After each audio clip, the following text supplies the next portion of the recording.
श्रीमती मौर्य देवी तापड़िया कन्या महाविद्यालय की इस यूट्यूब चैनल पर आप सभी का फिर से स्वागत है। आज का जो अपना टॉपिक है वो है हार्मोनिक फंक्शन। आज के वीडियो में अपन हार्मोनिक फंक्शन के बारे में डिस्कशन करेंगे कि हार्मोनिक फंक्शन क्या होता है, ये किस तरह से अपना जनरेट होता है, इसकी क्या प्रॉपर्टीज़ रहती है, ये जो सारी चीज़ें हैं वो अपन आज के वीडियो में यहाँ पर डिस्कशन करेंगे। तो सबसे पहले तो अपन ये देखेंगे जो अपना विश्लेषिक फलन था, एनालिटिक फंक्शन था, उसी पर बेस्ड इसकी प्रॉपर्टीज़ अपने पास में रहती है। उसी पर बेस्ड अपनी जो आगे की चीज़ें जो होती है डिफरेंशिएबिलिटी के लिए वो चीज़ें जो होती है वो हार्मोनिक फंक्शन के अंदर अपन देखते हैं। हार्मोनिक फंक्शन है, इसको हिंदी में अपन बोलते हैं प्रसंवादी फलन।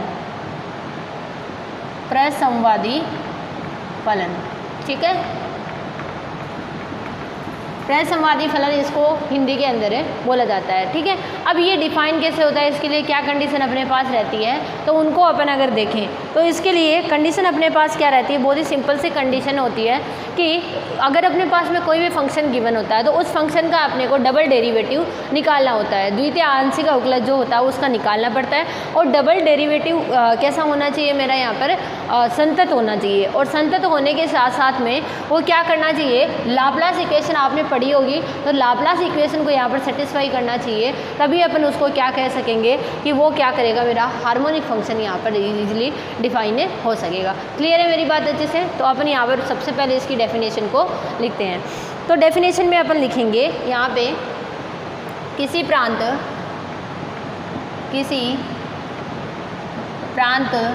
D में परिभाषित फलन, अब फलन जो है वो अपना uxy और vxy की फॉर्म में यहाँ पर होगा, ठीक है। तो यहाँ पर अपना जो फलन है वो एकमानी फलन, वास्तविक एकमानी फलन जो है वो यहाँ पे होना चाहिए uxy, ठीक है।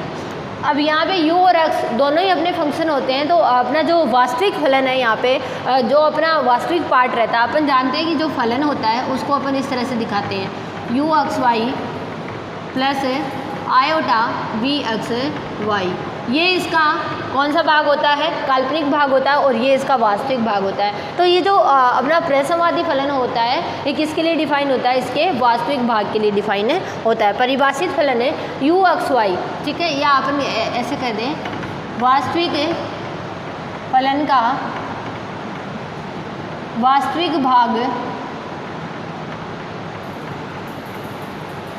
uxy, ठीक है, uxy। इसके संगत जो है इसके डबल डेरिवेटिव यहाँ पर है, उस प्रांत में प्रसंवादी कहलाएगा यदि प्रांत कौन सा रहेगा यहाँ पे, यही डोमेन रहने वाला D, उस प्रांत में प्रसंवादी फलन कहलाता है यदि, इसके लिए देखिए क्या कंडीशन रहती है, यदि मेरा जो फंक्शन गिवन है उस फंक्शन के लिए डबल डेरिवेटिव जो होते हैं वो मेरे कैसे होने चाहिए, कॉन्टिन्यूस यानी संतत यहाँ पर होना चाहिए। यदि फलन के या u के, अपन कैसे भी कह सकते हैं, फलन के प्रथम दो कोटि के अवकलज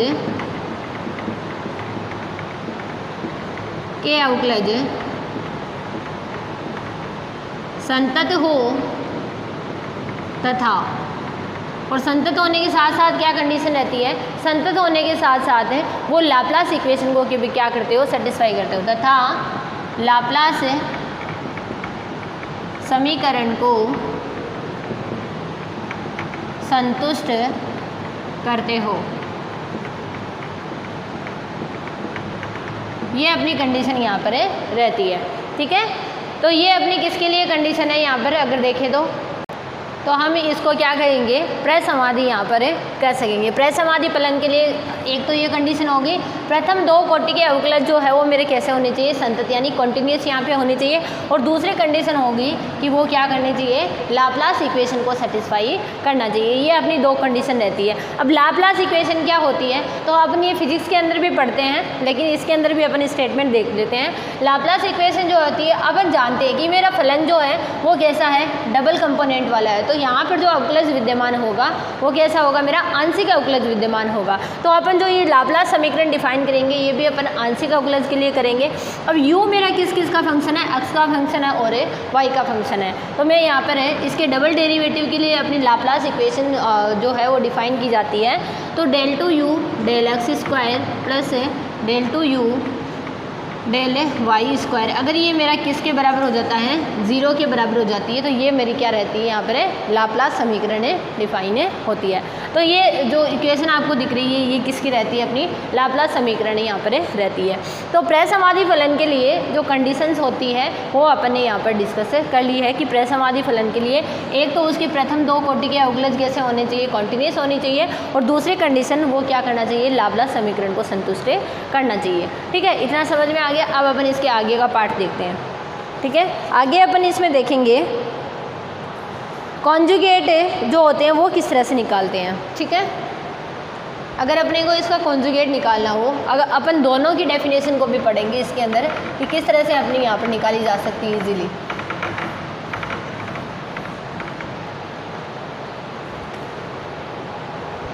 तो अपन यहाँ पे देखेंगे अब कॉन्जुगेट वाला संयुग्मी प्रसंवादी फलन।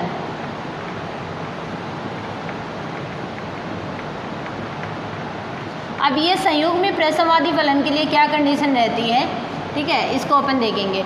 अब देखिए सबसे पहले तो आप एक चीज़ यहाँ पे ध्यान रखिएगा कि प्रसंवादी फलन के लिए अपना फलन जो होता है कॉन्जुगेट के लिए, कॉन्जुगेट जब किसी प्रसंवादी फलन का निकालते हैं तो उसके लिए फलन का विश्लेषक होना ज़रूरी है। तो अगर मेरा कोई फलन कैसा है, विश्लेषक है, और विश्लेषक होने के साथ साथ जो अपना फलन जो होता है अपन जानते हैं u और v की फॉर्म में डिफाइन होता है।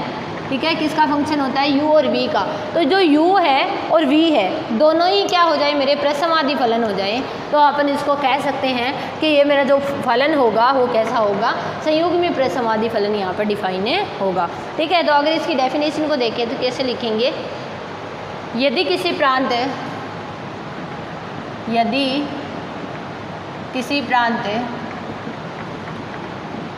D में परिभाषित फलन विश्लेषक हो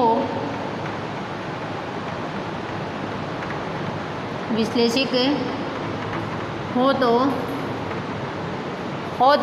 उसके जो कंपोनेंट है, तो विश्लेषक होने की कंडीशन में उस प्रांत में u तथा v प्रसंवादी फलन हो। तो अपन क्या कहेंगे कि मेरा जो फलन f है वो कैसा हो जाएगा, तो फलन जो होगा वो कैसा होगा, संयुग्मी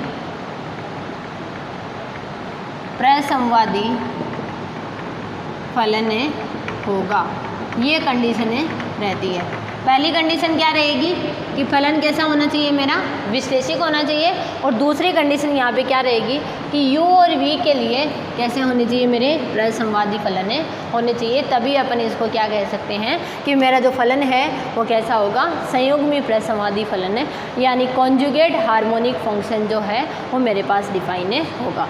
ठीक है, क्लियर है, अच्छे से समझ में आ गया। ये अपनी 2 इंपॉर्टेंट डेफिनेशन यहाँ पर रहती है। ठीक है, अब अपन इसको एग्जाम्पल की हेल्प से भी समझ सकते हैं कि किस तरह से अपन यहाँ पर इनको फाइंड आउट करते हैं। ठीक है, जैसे अगर किसी एक एग्जाम्पल की हेल्प से अपन समझ लेते हैं इसके अंदर।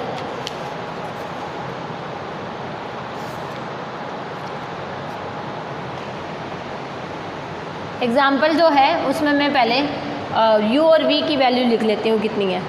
u जो है वो मेरा गिवन है यहाँ पे, u(x,y) जो है वो मेरे पास गिवन है 2x 1 माइनस y, ये जो है मेरे पास में गिवन है।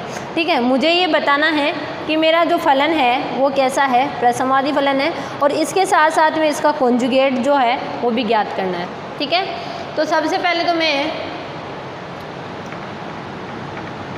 अपने को क्या करना पड़ेगा, इसमें लाप्लास इक्वेशन को सेटिस्फाई करना पड़ेगा, और लाप्लास इक्वेशन को सेटिस्फाई करने के लिए अपन इसके डबल डेरिवेटिव को निकालते हैं। तो पहले अपन सिंगल डेरिवेटिव निकालते हैं x की रेस्पेक्ट में। तो क्या आ जाएगा 2 1 माइनस है y। ठीक है, फिर अपन क्या निकालते हैं, u का y की रेस्पेक्ट में भी अपन सिंगल डेरिवेटिव निकालते हैं, तो कितना आ जाएगा माइनस का 2x आ जाएगा। ठीक है, अब अपन del two you upon del x square निकालते हैं, मतलब इसका जो है दोबारा अपन डिफरेंशिएशन करवाते हैं एक्स की रेस्पेक्ट में, तो एक्स का फंक्शन है ही नहीं, तो ये कितना हो जाएगा 0 हो जाएगा। सेम इसी तरह del two you upon del y square के अंदर भी ये कितना हो जाएगा 0 हो जाएगा। और जब इन दोनों को जोड़ेंगे, ठीक है, यानी del two u upon del x square plus del two u upon del y square equals to क्या आ जाएगा 0 आ जाएगा, क्योंकि दोनों 0 है यहाँ पे। तो ये लाप्लास समीकरण को संतुष्ट करता है, और अगर ये लाप्लास इक्वेशन को संतुष्ट करता है तो कैसा होगा, u एक्स वाई कैसा होगा, मेरा प्रसमवादी फलन होगा। ठीक है, u एक्स वाई कैसा हो जाएगा, मेरा प्रसमवादी यानी हार्मोनिक फंक्शन यहाँ पर डिफाइन हो जाएगा। अब ये प्रसमवादी फलन तो डिफाइन हो गया, लेकिन अब अपन इसको क्या करेंगे, इसका कॉन्जुगेट जो है वो कैसे निकालते हैं उसको भी यहाँ पे थोड़ा सा अपन देख लेते हैं। ठीक है, अब कॉन्जुगेट के लिए क्या प्रोसेस रहती है उसको भी देख लेते हैं। बहुत ही ईजी प्रोसेस है, उसको फॉलो करते हुए अपने को यहाँ पर करना है। अपन CR इक्वेशन, क्योंकि मैंने यहाँ पे जो वैल्यू लिखी है उसके अंदर मैंने साफ साफ लिखा है कि मेरा फलन कैसा होना चाहिए, विश्लेषिक होना चाहिए। तो अगर मेरा विश्लेषिक है तो मैं वहाँ पे क्या करती हूँ, CR इक्वेशन का यूज कर सकती हूँ। ठीक है, अब मुझे कॉन्जुगेट u का कॉन्जुगेट यानी उसका जो वास्तविक u अपना वास्तविक भाग है, तो कॉन्जुगेट यानी उसका कौन सा काल्पनिक भाग अपने को निकालना है, यानी v का वैल्यू निकालना है। तो v को मैं कैसे निकाल सकती हूँ, यहाँ पे dv, इसको डिफ्रेंशिएशन की हेल्प से अपन लिखेंगे पहले। तो इसको लिख सकते हैं del v upon del x dot d x, क्योंकि v अपन जानते हैं कि दो फंक्शन का दो अपन वेरिएबल का कंपोनेंट यहाँ पर रहता है। ठीक है, तो अपन ने इसको इस तरह से तोड़ के लिख लिया। अब देखो Vx और Vy, del v upon del x और del v upon del Y की वैल्यू तो अपने पास में यहाँ पर है नहीं, तो अपन यहाँ पे क्या करेंगे, इनको अपन किससे रिप्लेस कर देंगे, CR इक्वेशन से रिप्लेस कर देंगे। क्योंकि अपन ने यहाँ पे कॉन्जुगेट की जो डेफिनेशन पढ़ी थी उसमें देखा था कि फलन का कैसा होना आवश्यक है, विश्लेषिक फलन होना आवश्यक है। तो विश्लेषिक होगा तो वो CR इक्वेशन को क्या करेगा, सेटिस्फाई करेगा। ठीक है, तो मैं यहाँ पे del u upon del x की जगह क्या पुट कर सकती हूँ, माइनस के del u upon del y और डी एक्स, प्लस यहाँ पर del v upon del Y की जगह हो जाएगा del u upon del x और डी वाई। अब ये वैल्यू जो है वो अपन ने यहाँ पर निकाल रखी है, तो इनको पुट कर दीजिए। माइनस है del u upon del y कितना है, -2x, तो ये माइनस माइनस प्लस हो गया, और 2x है डी एक्स यहाँ पर हो गया। प्लस में del u upon del x कितना है 2 1 माइनस वाई और डी वाई यहाँ पे हो गया। अब इसको अपन क्या करवा लेते हैं, इंटीग्रेट करवा लेते हैं, तो अपना यहाँ पर आंसर जो है वो आ जाएगा। तो इंटीग्रेट करवाने पर देखते हैं कितना आता है, वही अपना v का वैल्यू जो है, क्योंकि इधर dv है तो दोनों तरफ अपन क्या कर लेंगे, इंटीग्रेशन करवा लेंगे। तो इंटीग्रेट करवा लेते हैं, वो अपना आंसर यहाँ पर फाइंड आउट हो जाएगा।